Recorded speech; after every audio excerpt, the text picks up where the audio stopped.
এই যে সূর্যমুখী ক্ষেতটা আজ থেকে 1 মাস 10 দিন তেল নিয়ে তেলস্মতি কারবার।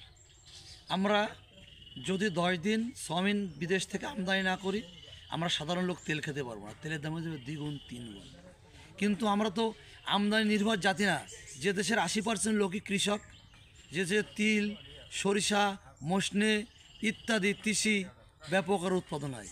আমরা ছোটোবেলায় দেখেছি সূর্যমুখী চাষ। সূর্যমুখী তেল এত সুন্দর, হার্টকে ভালো রাখে, রক্ত চলাচল ঠিক রাখে এবং হৃদরোগ আপনার হতেই দেবে না এই সূর্যমুখী তেলে। সেই সূর্যমুখী চাষের ক্ষেতকে দেখানোর জন্য আজ আমরা চলে আসছি একটা ক্ষেতে। আমাদের সাথে থাকুন, সূর্যমুখী চাষের বিস্তারিত দেখুন। এই যে সূর্যমুখী ক্ষেতটা আজ থেকে 1 মাস 10 দিন আগে সরকারের প্রণোদনায় বীজ এবং সার ফ্রি দেশে ওষুধ দেশে দিয়ে আমাদের এক ছোটো ভাই সূর্যমুখী চাষ করছে।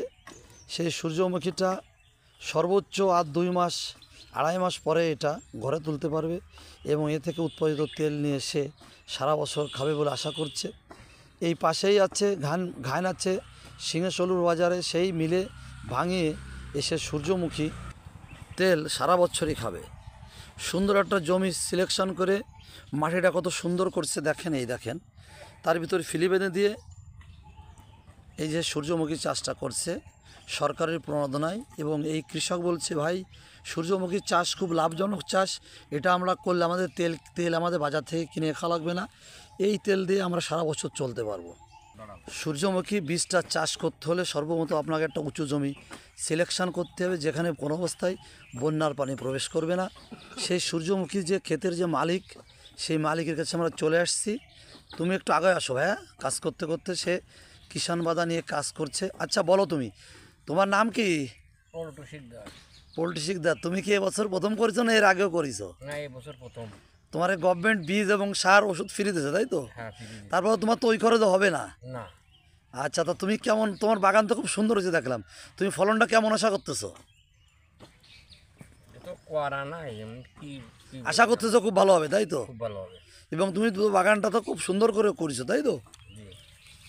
এই যে আপনারা বাগানটা দেখছেন, সে পরিচর্যা করছে এবং লেবার নিয়ে লেগে আছে এই বাগানটায়। সে আশা করছে খুব ভালো হবে। এই বাগানটা ভালো হওয়ার পিছনে তার অনেক অবদান। সে দেখেন কত সুন্দর মাটিটা প্রস্তুত করেছে, কোনো আগাছা নেই বললেই চলে বাগানের। আগাছাই ফসলের মেন শত্রু।